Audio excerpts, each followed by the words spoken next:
Dice así: las bodas de Caná. Al tercer día se hicieron unas bodas en Caná de Galilea, y estaba allí la madre de Jesús. Y fueron también invitados a las bodas Jesús y sus discípulos. Y faltando el vino, la madre de Jesús dijo: no tienen vino. Y faltando el vino, la madre de Jesús le dijo: no tienen vino. Versículo 4. Jesús les dijo: ¿qué tienes conmigo, mujer? Aún no ha venido mi hora. Su madre dijo a los que servían: haced todo lo que os dijere. Y estaban allí 6 tinajas de piedra para agua, conforme al rito de la purificación de los judíos, en cada una de las cuales cabían 2 o 3 cántaros. Versículo 7. Jesús les dijo: llenad estas tinajas de agua. Y las llenaron hasta arriba.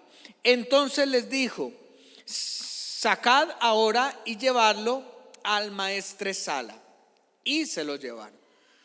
Cuando el maestresala probó el agua hecha vino, sin saber él de dónde era, aunque lo sabían los sirvientes que había sacado el agua, llamó al esposo y le dijo: todo hombre sirve primero el buen vino, y cuando ya han bebido mucho, entonces el inferior. Mas tú has reservado el buen vino hasta ahora. Este principio ¿de qué?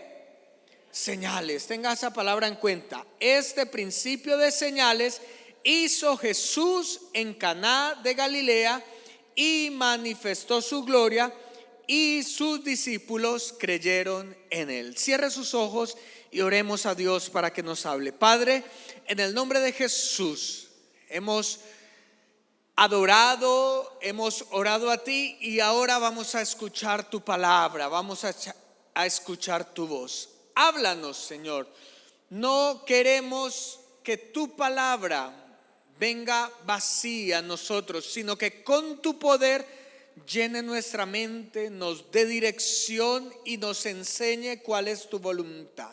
Bendigo a cada hombre, a cada mujer, a cada jovencita, cada joven, Señor, que con disposición anhela conocer el consejo de tu palabra.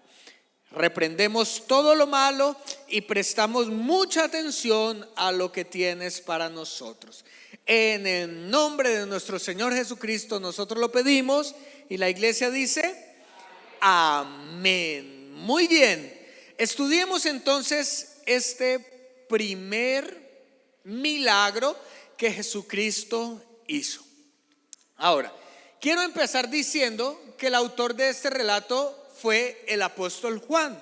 El apóstol Juan escribió todo este libro, pero al final de su libro, al final del capítulo, da unas palabras diciendo: muchos milagros hizo Dios, muchas señales hizo Jesús, pero si me tocara escribir todo lo que él hizo, pues no me alcanzarían los libros, no me alcanzaría ni la vida para contar tantos milagros que él hizo. Entonces Juan tuvo que escoger 7 milagros de tantos que Jesús hizo. ¿Cuántos escogió? 7. Y ahí está, cuando usted lee todo el evangelio de Juan, se da cuenta que hay 7 señales. Si usted compara el evangelio de Juan a los otros evangelios, se da cuenta que los otros evangelios muestran muchas señales, muchas sanaciones, muchos exorcismos, pero Juan a propósito solamente escoge 7. Ahora, creo que fue una tarea difícil para él, porque si él hubiera hecho solo 7, pues escribe los 7 que él hizo. Pero dice que eran tantos que no le alcanzaría para escribir libros. Y al haber tomado esos 7 milagros, si usted lo recuerda, allí está la curación de un paralítico, convierte el agua en vino, ¿cierto?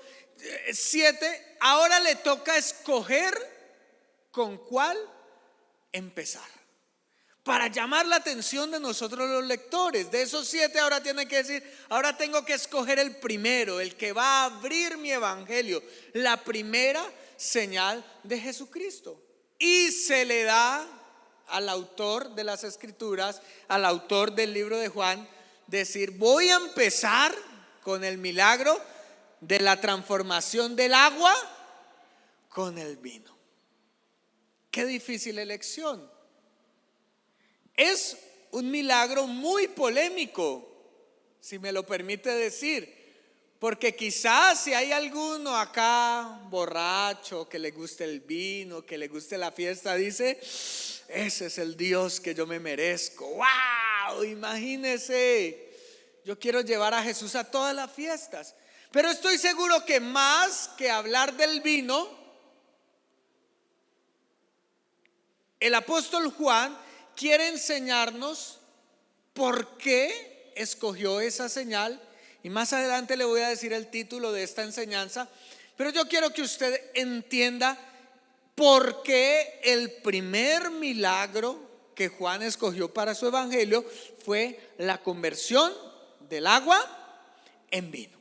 Empecemos diciendo, en primer lugar, que esta señal fue, como dice el versículo 11, el primer milagro que hizo Jesús.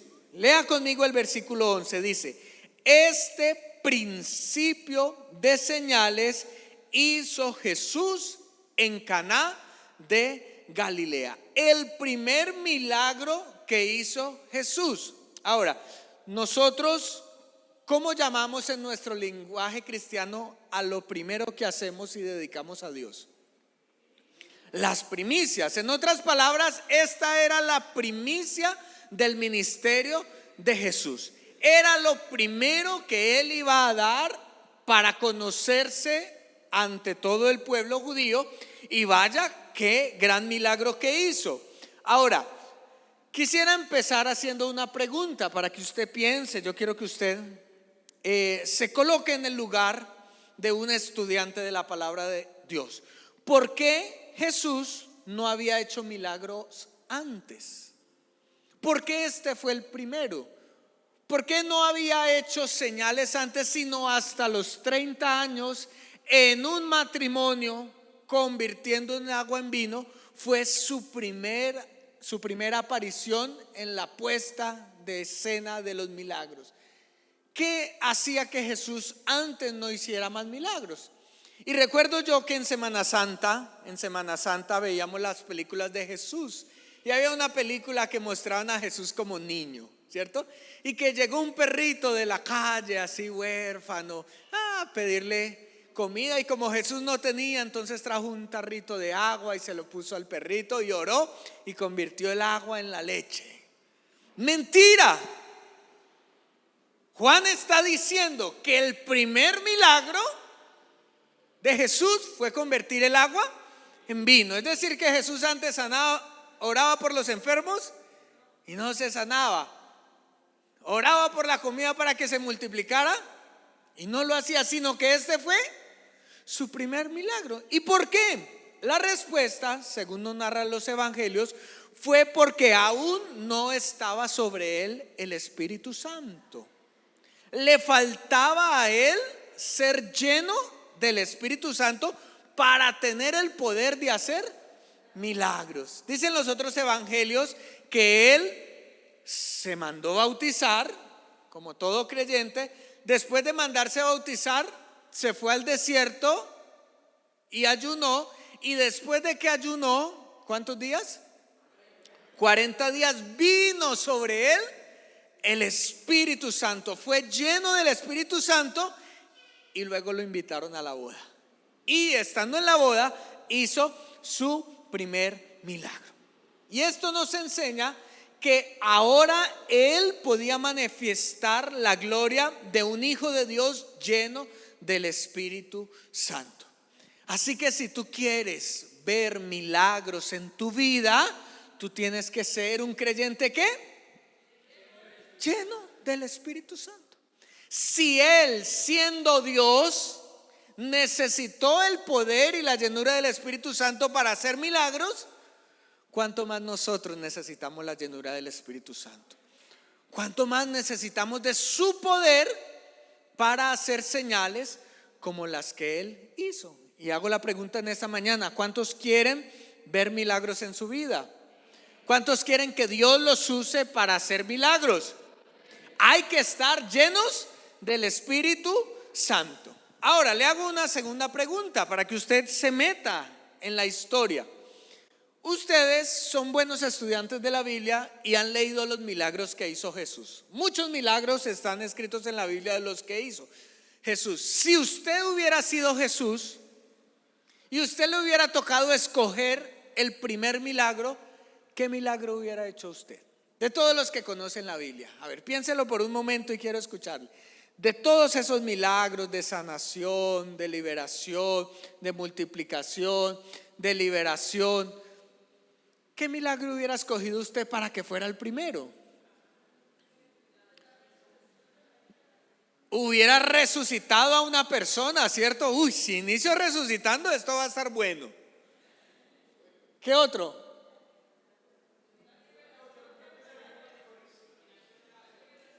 ¿Cuál? Caminar sobre el agua. ¡Wow! Si la gente me ve caminar sobre el agua, significa que yo soy poderoso. Otros quizá hubiéramos escogido sanar a un enfermo, un paralítico. Imagínense, muchos milagros hubieran, pero gracias a Dios usted no era Jesús. Gracias a Dios usted no era Jesús, porque Él escogió convertir el agua en vino.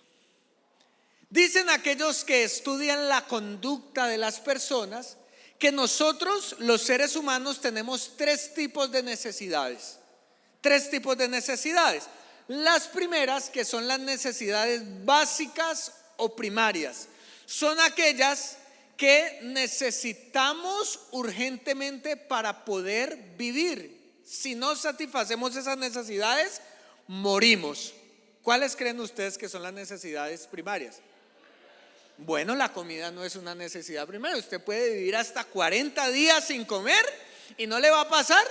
Bueno, de pronto se va a adelgazar y va a tener la cinturita que quiere, pero no se me va a morir. ¿Qué otra necesidad es primaria, básica? Respirar, muy bien. ¿Cuál otra? Tomar agua, muy bien. A diferencia de comer, si usted no toma agua, se puede morir. ¿Qué otra? Dormir, es verdad. Si usted después de 2 días no duerme, su cerebro en cualquier momento se va a desconectar, se va a apagar para que usted descanse, porque el organismo no puede vivir sin descansar. ¿Qué otra? Que usted dice: si yo no hago eso me muero. Las necesidades fisiológicas. Vaya usted 2 o 3 días sin ir al baño a ver qué sucede. Porque esas son necesidades ¿qué? Básicas, prioritarias, primordiales. Ahora, luego vienen unas necesidades secundarias que son importantes para la calidad de vida, pero que no necesariamente tenemos que tenerlas para sobrevivir. Necesidades como ¿cuáles? Ahora sí está el alimento, comer. ¿Qué otra? No, yo he visto personas que están sin techo y viven bien. También he visto personas desnudas. Por ejemplo, las necesidades sexuales son necesidades de segundo nivel. Las necesidades afectivas. A ver, ¿cuántas esposas le gusta que su esposo le diga te amo? Y que después de 3 días que no le dice te amo, ¿usted qué empieza a decir? ¿Está todo bien? No sé, ¿sí ven? Porque es una ¿qué? Necesidad. Usted no se muere si no le dicen te amo, pero si no le dicen, mata al otro. Más o menos así son las necesidades de segundo nivel. No nos morimos, pero si no las tenemos, matamos a otro. Y luego ahora sí vienen las necesidades de tercer nivel, que son aquellas que verdaderamente no necesitamos para vivir, pero que las queremos. Aquello que nosotros llamamos un gustico, un sueño. un paseo, dinero para comprar algo, cierta marca de un vehículo o cierto olor de un perfume. Si usted no lo tiene, ni se va a morir, ni se le va a dañar la calidad de vida, pero vamos por la vida diciendo, lo necesito.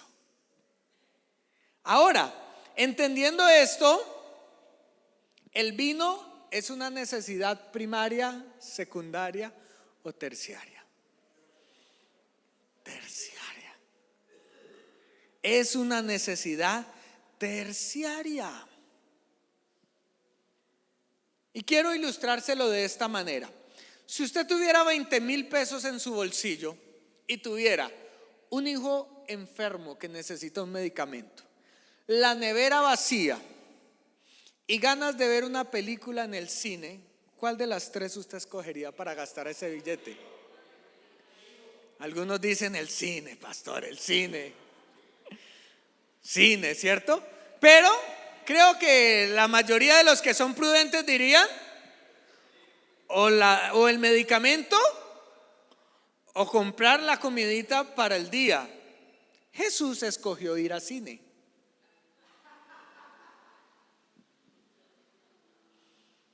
Jesús escogió la tercera.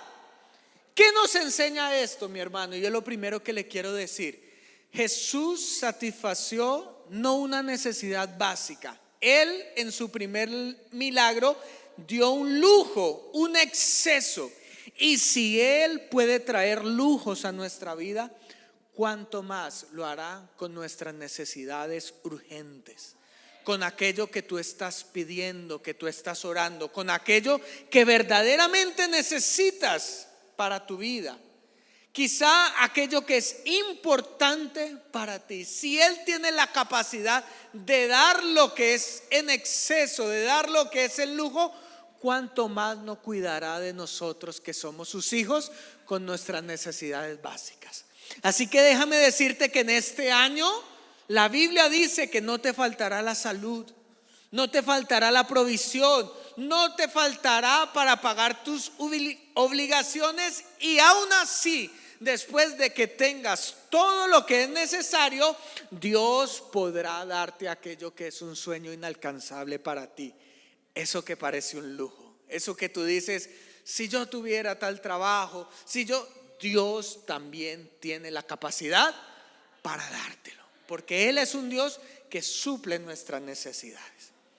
Ahora, si usted mira el versículo 11, usted se da cuenta que Juan utiliza una palabra específica para hablar de las maravillas de Dios. ¿Cuál es esa palabra? Usted tiene que mirar la Biblia o el videobin. ¿Utiliza la palabra qué? Señales. No utiliza la palabra milagro. No utiliza la palabra maravilla.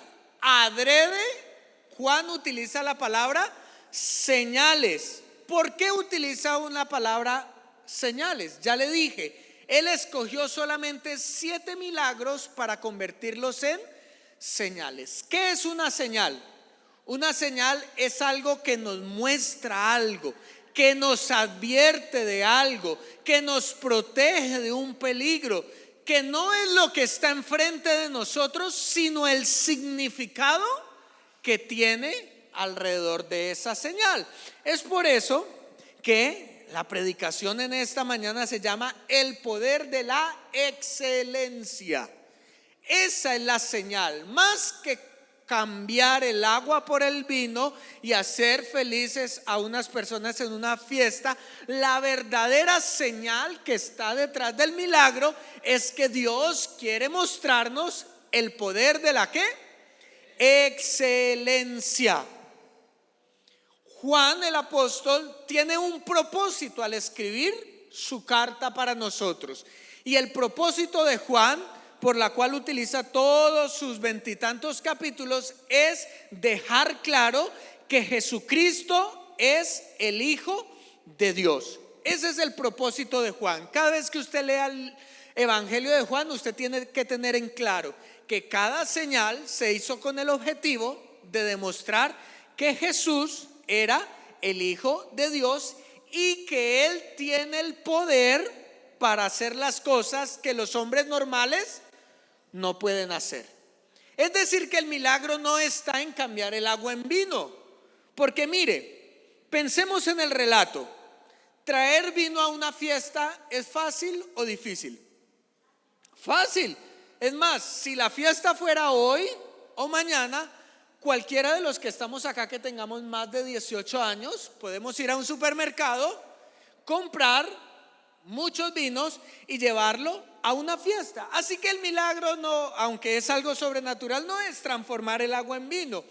El verdadero milagro, la verdadera señal radica en la calidad del vino, en su excelencia, en el alto grado de la virtud de la transformación. Leamos lo que dice el versículo 9 del pasaje. Cuando el maestresala, que era el catador, el que daba la calidad de los protocolos y de lo que se servía en la fiesta, cuando el maestresala probó el agua hecha vino, sin saber él de dónde era, aunque lo sabían sus sirvientes que habían sacado el agua, llamó al esposo y dijo: mire, acá está la señal. El milagro es cambiar el agua en vino, pero la señal está en el versículo 10. Y dijo: todo hombre sirve primero el buen vino, y cuando ya ha bebido mucho, entonces el inferior. Mas tú has reservado el buen vino hasta ahora. Jesús quería hacer señales y milagros, pero no cualquier tipo de milagros. Él quería hacer las mejores señales, los milagros de excelencia. Quería demostrar que un hijo de Dios hace las cosas con excelencia. Por eso esta señal nos enseña que Jesús tiene poder sobre la mediocridad, sobre la pereza. Él puede vencer el conformismo y hacernos personas que en nuestro trabajo y en nuestros quehaceres hagamos todo con calidad y con excelencia. Por ejemplo, ¿cuál es la diferencia entre tener un Chevrolet y un BMW? Ambos sirven para lo mismo. Le hago la pregunta, o bueno, cambiemos por un ejemplo más cotidiano, entre tener el Ferrari y el Twingo. ¿Cuál es la diferencia? ¿No nos lleva a la misma parte? Ambos no tienen 4 ruedas, un motor, un volante, una caja de cambios, ambos son iguales. Pero ¿qué hace que algo sea bueno y otro artículo con el mismo fin sea excelente? Como dijo la cantante entusada, ¿cuál es la diferencia entre Casio y Rolex? ¿Acaso los dos relojes no dan la misma hora? ¿O es que el Rolex da una hora intergaláctica? Es más, Casio tiene calculadora, Rolex no. ¿Pero por qué? Si nos ponen a escoger, escogeríamos el Rolex y no el Casio. ¿Cuál es la diferencia entre Croydon y Nike? Si ambas sirven para calzar. ¿Qué hace que un objeto tenga más valor que otro? Es más, ¿qué hace que contraten y prefieran a un trabajador y no al otro? La respuesta es simple y quiero que se la lleve en la mente: los detalles. Los detalles hacen la diferencia entre lo que es bueno y lo que es excelente. Mire todas las marcas que le acabo de decir: Croydon, Chevrolet, Renault, Casio. ¿No son buenas? Pero no son excelentes. Porque los que hacen, los que fabrican cosas excelentes, no solamente se fijan en la funcionabilidad, sino en los detalles. Así que si tú quieres decirle al Señor: yo quiero vivir una vida de excelencia, tú tienes que prestar atención en los qué, en los detalles. Los detalles a la hora de trabajar, los detalles a la hora de hablar, los detalles a la hora de atender harán la diferencia entre que seas un buen trabajador y un trabajador excelente. Los detalles a la hora de presentar un trabajo, cómo haces las márgenes, cómo imprimes, harán la diferencia entre que seas un buen estudiante y un estudiante excelente. Los detalles, acordarse de las fechas importantes, acordarse de las prioridades, harán que seas un buen esposo o una buena esposa y una excelente esposa. Así que no te frustres, porque muchas veces nos dicen: ay, usted me hace quedar como si yo fuera un mal trabajador, como si fuera un mal hijo. No, quizá ya eres un buen hijo, ya eres un buen padre, ya eres un buen trabajador, pero Dios no deseas que tú seas un buen. Dios quiere que tú seas un excelente. Por eso diga: voy a prestar atención a los detalles. Dígaselo. Diga: voy a empezar a prestar atención a los detalles. Y es que quizás nos hemos acostumbrado a la ley del mínimo esfuerzo. Menos esfuerzo, mayor ganancia, es la ley del colombiano promedio. Si no, mire el ejemplo de las pirámides, mire el ejemplo de los trabajos actuales en redes sociales. No me esfuerzo, pero quiero ganar mucho. Y al final, ¿cómo termina todo esto? En una estafa, en un robo, porque nos vende la idea de que simplemente das un poco de tu tiempo, un dinero, y sin hacer nada, eso se va a multiplicar. Mi amado hermano, eso no es un pensamiento bíblico. La Biblia nos enseña a esforzarnos, porque el esfuerzo y los detalles nos traerán excelencia. Y muchos viven acostumbrados a lo mediocre, a lo común. Alcancé a hacerlo, pasé raspando. Pero un verdadero milagro en esta sociedad conformista es un creyente que hace las cosas con excelencia. No solamente es un milagro que alguien se sane de una enfermedad, que Dios traiga provisión cuando no había, que el Señor te libere de un peligro. Un milagro de Dios que también le da la gloria a Él es que alguien se pare y diga: yo no voy a hacer las cosas normales, yo las voy a hacer con excelencia. Y también debemos aprender a darle gloria a Dios cuando hacemos las cosas con excelencia. Eso es un milagro en este tiempo. Por eso, mi hermano, aunque usted tenga miedo y diga: yo no sé cómo hacer las cosas, yo estoy empezando, esfuércese por hacer todo con excelencia y esto le abrirá puertas. Un trabajo con excelencia no solamente habla bien del que lo hace, sino también de su familia. Mire el ejemplo de la Biblia. Tenemos allí un personaje principal que es María. ¿Quién era María? ¿Por qué María es la que hace que ocurra el milagro de la excelencia, la señal de la excelencia? Se supone que María no era una invitada, como si, dice el versículo 2, lo era Jesús y sus discípulos. Ellos eran invitados, ellos llegaron a la fiesta a comer, a compartir, a pasar un momento, pero María no la vemos como una invitada. Quizá María era la persona que estaba encargada de la fiesta. Era la persona que, como Rocío, ¿cierto? La que se encargaba de hacer las decoraciones, que se encargaba que el arreglo de la flor, que por aquí, que la comida, que los meseros. Vemos a una mujer que era la responsable, porque si ella no hubiera sido la responsable y se acababa el vino, ¿qué decía ella? Como usted en una fiesta, bueno, aquí no dieron más comida. Pero no, ella estaba preocupada. Y fue una mujer que hizo un mal cálculo. ¿Qué pasó? El pasaje no nos lo dice. Quizá llegaron más invitados o solo invitaron a los borrachines. Algo tuvo que haber pasado porque las mujeres son muy buenas administradoras. ¿Cuántas buenas administradoras hay acá?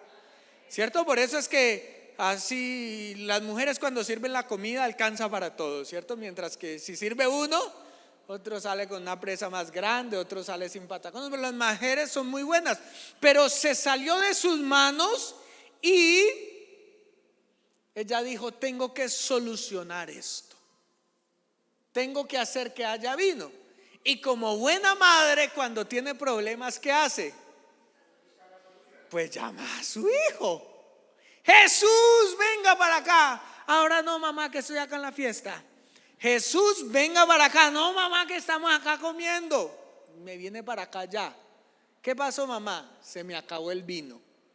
Pero mamá, no ha llegado mi hora todavía. Yo no vine a trabajar. La que está trabajando es usted. ¿Qué quiere que yo haga? Y como buena mamá no se queda con una respuesta de esa. ¿Qué dijo? Acá le tengo este grupo de muchachos y se me va por toda Galilea, así sea por toda Jerusalén, y me saca vino de donde sea. Hagan lo que él diga. En la mente de María estaba un hombre sencillo, común y corriendo, yendo por todos los supermercados, por todas las tiendas, pidiéndole a los vecinos: ¿me regala un poquito de vino? ¿Me llena este cántaro? Y cuando lo llenara, vaya, llévelo rápido. Venga usted el siguiente, vea, acá me prestaron. Eso era lo que había pensado María.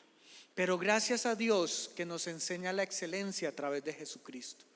Y Jesús dijo: aunque hay una manera ordinaria de hacer las cosas, yo no estoy acostumbrado a hacer las cosas de manera ordinaria. Si yo voy a traer vino a esta fiesta, yo voy a traer el mejor vino. Y sucede el milagro que leímos, y yo me imagino a esa mujer orgullosa preguntándole a los que la contrataron: María, ¿qué tal estuvo la fiesta? Cuénteme, ¿qué tal el vino? Uy, María, qué rico, cómo dio usted el mejor al final. Esto es una fiesta de mucho glamour. Y esa mujer sacando pecho, porque así son las mamás cuando los hijos hacen las cosas con excelencia. O usted cuando van a entregarle las notas de su hijo y le dicen: por favor, quédense 10 minuticos más aquellos que perdieron más de 5 materias. Y usted saca pecho si le toca estar. ¿Cómo hace usted? Este bendito me va a escuchar cuando yo llegue. Cuando el hijo iza bandera, ¿cómo se pone la mamá? Orgullosa. Cuando llegamos en primer lugar y decimos: mire, mamá, se ponen orgullosos. Asimismo, Dios recibe la gloria cuando tú haces tu trabajo con excelencia. No solamente orando, no solamente ayunando, no solamente sirviendo. Una de las maneras en que Dios se agrada como Padre de nosotros es cuando sus hijos hacen las cosas con excelencia. Y no solamente quedó bien Jesús, sino que su mamá quedó bien. Porque la excelencia no solo habla bien del que la hace, sino del que lo acompaña. Así que debemos aprender en este año a hacer todo con excelencia. Y quisiera terminar hablando del final de la señal. Vuelvo y le digo, le repito para que le quede claro: el milagro fue cambiar el agua en vino, pero la señal consiste en hacer las cosas ¿con qué? Con excelencia. Dicho esto, el milagro no solamente fue convertir agua en vino, sino que la señal también tiene que ver con que un hijo de Dios tiene el poder de transformar la esencia de la materia. Vuelvo y le repito, un hijo de Dios como Jesús y como usted y como yo tiene y tenemos el poder de transformar la esencia de la materia. Mire lo que dice el versículo 7 y el versículo 8. Jesús les dijo, ese fue el protocolo, el procedimiento para el milagro. Versículo 7, llenen estas tinajas de agua, y las llenaron hasta arriba. Entonces les dijo, sacad ahora y lléveselo al maestresala, y ellos se lo llevaron. El milagro consistió, como le dije, en transformar agua en vino. ¿Cuál es la fórmula química del agua? H2O. ¿Y cuál es la fórmula del vino? CH3O. Ahí está, yo hice la tarea. CH3O. Cambiar las moléculas de oxígeno 2 y una de oxígeno por ponerle una más de hidrógeno, y aparte de eso colocarle algo de carbón. Eso es un milagro, que es cambiar la esencia. Pero no solamente eso, sino cambiar algo transparente a algo que tenía color. ¿De qué color es el vino? Dependiendo, ¿cierto? O rojo, o rosado, pero por esas tonalidades. Él cambió de algo transparente a algo rojo, pero también cambió de un sabor insípido, porque ¿a qué sabe el agua? Agua, a nada. Algo sin sabor lo cambió a algo con un sabor extraordinario. Pero no solamente transformó el agua en vino, sino que también transformó la esencia de la fiesta. Porque los que han sido rumberitos en esta vida saben que una fiesta sin vino y sin bebidas se acaba. Una vez hicimos un matrimonio acá en la iglesia, se casó un hermano, y por supuesto acomodaron allí y solo dieron comida, y la gente comió y se terminó la comida y se quedó sentado esperando, como, ¿y ahora qué sigue? Y el hermano era, no, ya no hay más. Y me dijo, pastor, ¿qué hago? No se quieren ir. ¿Será que es que me aman mucho? Ya repartimos la comida, la torta, ya dimos las palabras, ya alguien dijo, bueno, y siguen ahí. ¿Qué hacemos ahora? Entonces yo le dije, tranquilo hermano, déjemelo a mí. Me paré y dije, en esta fiesta no va a haber licor. Y todo el mundo, bueno. Y en menos de 5 minutos, porque los invitados no eran creyentes, sino eran las personas de la familia y de la empresa y los amiguitos de trabajo, porque usted y yo sabemos que nosotros, los hijos de Dios, no participamos en lugares donde haya exceso de alcohol, porque la Biblia dice que no debemos embriagarnos con vino, sino ser llenos. Y algunos dicen, está tan buena la predicación, pero esa es la realidad de la vida cristiana. Pero si una fiesta sin alcohol estaba mala, se iba a dañar, la gente se iba a empezar a ir, Jesús no solamente cambió el agua en vino, sino que transformó la esencia de la fiesta. Y esto me da la última lección que quiero dejarte en tu corazón. Tú eres la alegría del lugar donde Dios te puso. Tú traes felicidad al ambiente donde te rodeas. Tú tienes la capacidad, por el poder del Espíritu Santo, de transformar el ambiente en el que estás. Y te pregunto, ¿tú eres de los que suman o eres de los que restan? Porque muchas veces le pedimos a Dios que cambie a todos los demás, porque esto está muy feo. En vez de orar y decir, Señor, si tú me pusiste acá, es que yo voy a transformar el ambiente en donde estoy. Porque muchas veces decimos, Señor, cambia nuestra familia, cambia mi esposa, cambia mis hijos, Señor, cambie. No, si Dios te puso ahí, Dios te va a usar para transformar a tu familia. Muchas veces el ambiente laboral no es el mejor. Se empiezan a tratar a los madrazos, a la grosería. Muchas veces hay competencias y nosotros nos aburrimos de eso y decimos, yo mejor me voy porque no me aguanto esto. No, Dios quiere que tú seas la alegría del lugar donde te puso a trabajar. Tú, con el poder del Espíritu Santo, tienes la capacidad de cambiar ese ambiente. Muchas veces están en el liderazgo de la iglesia y dicen: no, acá no pasa nada, mejor me voy a tomar un descanso. No, tú fuiste señalado por Dios para transformar el lugar donde Dios te puso. Y mire, si hay algo que hay que entender, es que una sola persona llena del Espíritu Santo puede transformar a todo un grupo de personas. Y oramos: ay, si toda mi familia conociera de Cristo, nuestra familia sería una familia de bendición. No, eso no dice el pasaje. El pasaje dice que con un solo familiar lleno del Espíritu Santo, aunque los demás no conozcan de Cristo, será un ambiente agradable. Es que mis compañeros no conocen de Dios, son una partida de groseros, de desleales. No, la Biblia dice que aunque estés en medio de víboras, con una persona llena del Espíritu Santo es capaz de ordenar esas víboras y ponerlas a trabajar. Porque tú eres la persona que Dios utiliza para cambiar el ambiente.